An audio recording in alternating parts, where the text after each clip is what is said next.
The witness is merely flipping the pages without comparing the ARs with the list, Your Honor, to check whether the ARs are the same with what was listed by Mr. Wamil, Your Honor.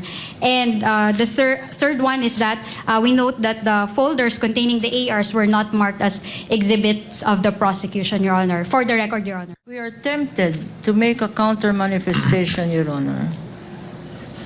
Because, Your Honor, these manifestations, Your Honor, are because of their own doing, Your Honor. But in any event, I hope you won't give in to the temptation, Counsel. I will not. I will not, Your Honor. It's the wisdom of age. I will not. The ARs that were presented or are being presented now by the prosecution have not been compared with our own copies, Your Honor. So we cannot determine with certainty, Your Honor, if their ARs are actually identical with our copies, Your Honor. Pinuna ng kampo ng depensa ang paraan ng pagsusuri ng bagong testigo ng prosekusyon na si COA ICFAO State Auditor Silene May Del Campo sa mga dokumentong iniharap sa ika-13 araw ng impeachment trial ni Vice President Sara Duterte. Nauwi ito sa pagtutulang depensa sa mungkahing ipagpatuloy ang paglipaso sa mga dokumento sa labas ng impeachment court. Si Jason Rubrico, Sir po. Nagkaroon ng maikling tensyon sa impeachment trial ni Vice President Sara Duterte matapos punahin ng depensa ang paraan ng pagsusuri ng bagong prosecution witness na si COA ICFAO State Auditor Silene May Del Campo sa mga dokumentong iniharap sa korte.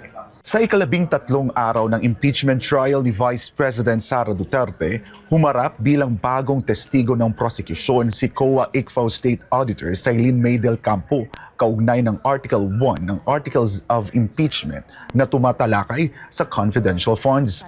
Sa pagdinig, ipinakita ni House Private Prosecutor Attorney Lorna Capunan kay Del Campo ang listahan ng 845 acknowledgement receipts na may kaugnayan sa confidential funds ng Office of the Vice President. Habang sinusuri ng testigo ang mga dokumento, pinuna ni Defense Counsel Attorney Christine Ferrer ang paraan ng kanyang pagrepaso. Ayon kay Ferrer, tila binabalikan lamang ng testigo ang mga pahina ng dokumento at hindi maingat na ikinukumpara ang bawat acknowledgement receipt sa listahang iniharap ng prosekusyon. Tumutol din ang depensa sa pag-stipulate o pagkilala sa ilang dokumentong nais ipasok ng prosekusyon bilang ebidensya. Your Honor, just a quick manifestation, Your Honor. Yes, Counsel for Respondent. Yes, Your Honor. We noted that the list of accounts, which was supposed to be prepared by Mr. Wamil, with the caption OVP, open parenthesis, December 21 to 31, 2022, close parenthesis, was unsigned and it was undated. Second, the witness is merely flipping the pages without comparing the ARs with the list, Your Honor, to check whether the ARs are the same with what was listed by Mr. Wamil, Your Honor. And the third one is that we note that the folders containing the ARs were not marked as exhibits of the prosecution, Your Honor. For the record, Your Honor. Matapos ang naging obserbasyon ng depensa, tumugon si House Private Prosecutor Attorney Lorna Capunan, ngunit sinabi nitong iiwas na lamang siyang magbigay ng mas mahabang komento hinggil sa issue. We are tempted to make a counter manifestation, Your Honor. Because, Your Honor, these manifestations, Your Honor, are because of their own doing, Your Honor. But in any event, I hope you won't give in to the temptation, Counsel. I will not. I will not, Your Honor. It's the wisdom of age. I will not. Dahil sa kakulangan ng oras ng pagdinig, iminungkahi ng prosekusyon na sa labas na lamang ng impeachment court ipagpatuloy ang pagsusuri ng testigo sa mga dokumentong iniharap. Gayunman, tumutol ang kampo ng depensa at iginiit na ang naturang pagsusuri ay hindi dapat isagawa sa labas ng korte. Under the rules, the witness has to identify the document in open court. The problem with their stipulation, Your Honor, is that they will be having the witness identify the documents out of court. So therefore, it is no longer part of the trial. And there's a problem when it comes to the offer. There will be a problem when it comes to their offer of evidence, Your Honor. And with regard to the counter manifestation or the statement of counsel that we want to, look at the witness while she's flipping the document, Your Honor. Precisely, that is what we are doing right now, Your Honor. So we object to the proposal that the examination of the ARs be done outside the court, Your Honor. Tumutol din ang depensa na stipulate o kilalanin ang ilang acknowledgement receipts na inihain ng prosecution. Your Honor, unfortunately, we will not stipulate, Your Honor. We didn't stipulate in the case of Wamil, Your Honor. The same position is maintained, Your Honor, in the case of this witness, Your Honor, because after the ARs have been submitted to the Commission of Audit, Your Honor, the OVP and the DepEd no longer had control over these ARs. So therefore, we do not know what were the receipts that were provided by the COA and how many receipts were given by the COA to the prosecution, Your Honor.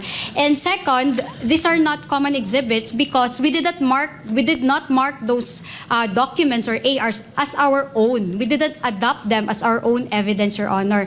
And third, the ARs that were presented or are being presented now by the prosecution have not been compared with our own copies, Your Honor. So we cannot determine with certainty, Your Honor, if their ARs are actually identical with our copies, Your Honor. Counsel, So that we is cannot- precise. Bilang kompromiso, naghain ng motion si Attorney Lorna Capunan na ang clerk of court ng impeachment court ang mga siwa sa isang sesyon kung saan maaaring suriin ng kampo ng depensa ang mga dokumentong nakatakdang gamitin sa testimonya ni Del Campo.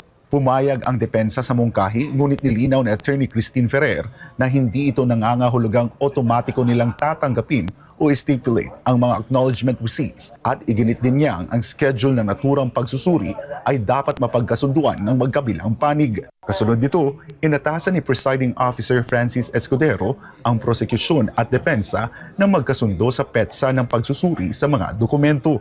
Bago matapos ang pagdinig, pinalaya muna ni Escudero sa witness stand si COA State Auditor Sailin May Del Campo at inatasang muling humarap sa impeachment court sa Lunes kung kailan inaasahang ipagpapatuloy ang kanyang testimonya matapos ang pagsusuri ng mga dokumento. Para sa Diyos at sa Pilipinas kong mahal, ako po si Jason Rubrico, SMNI News. May assessment ang ilang retired uniformed officers sa planong pagpapasabina ng House Prosecution Panel kay Mary Grace Piatos. Alamin ito sa balitang hatid ni MJ Mundihar. Na-assign po ako sa PNP Intelligence Group way back to I think it was 2003. And nag-handle po ako ng isang intelligence team at saka counterintelligence operations. Para kay retired Police Colonel Jonathan Galang, banta raw sa national security ang planong pagpapasabina ng House Prosecution Panel kay Mary Grace Piatos. Ito ang isa sa mga pangalang lumitaw sa mga dokumento ng confidential funds na isinusulong na maipatawag sa nagpapatuloy na impeachment trial laban kay Vice President Sara Duterte. Nakakatawa no na alam mo yung bang pagsubpina sa isang alam mo na pseudonym or alias lamang. Yung paggamit ng isang alias is ano yan, kung baga sabi natin industry practice yan sa intelligence.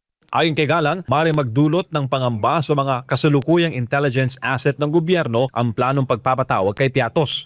Kung ako isang informant or ako isang operative, ay bakit pa ako mag-i-expose ko yung sarili ko kung ang kapalit naman yung buhay ko. Nakadetalye sa COA Audit Circular No. 92-385 na inilabas noong October 1, 1992 ang mga patakaran sa paggamit ng confidential and intelligence funds. Ayon sa circular, likas sa sensitibo at kompidensyal ang intelligence at confidential operations kaya hindi maaaring ilantad ang mga detalye nito upang hindi malagay sa panganibang misyon. Nakasaad din na ang paghingi ng mga resibo para sa ilang gastusin ay maaaring maglantad ng sensitibong impormasyon at makompromiso ang mga ahente at operasyon. Idinagdag ng circular na sa maraming pagkakataon hindi praktikal o imposible makakuha ng mga resibo habang isinasagawa ang intelligence operations. Dahil dito, pinahihintulutan ng mas flexible na proseso sa paggamit ng intelligence and confidential funds. Ang naturang circular ay presenta ng defense team ni VP Sara sa impeachment trial kaugnay ng usapin ng liquidation ng confidential funds ng OVP. Para naman kay Colonel Galang, nalalagay sa alanganin ng pamahalaan dahil sa mga pinagagagawa sa Senate Impeachment Court.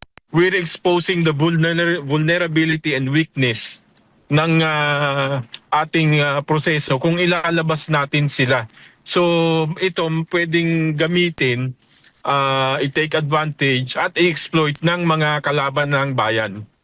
So very risky yung gagawin nila na ganyan. Para sa Diyos at sa Pilipinas kung mahal, MJ Mondejar, SMNA News.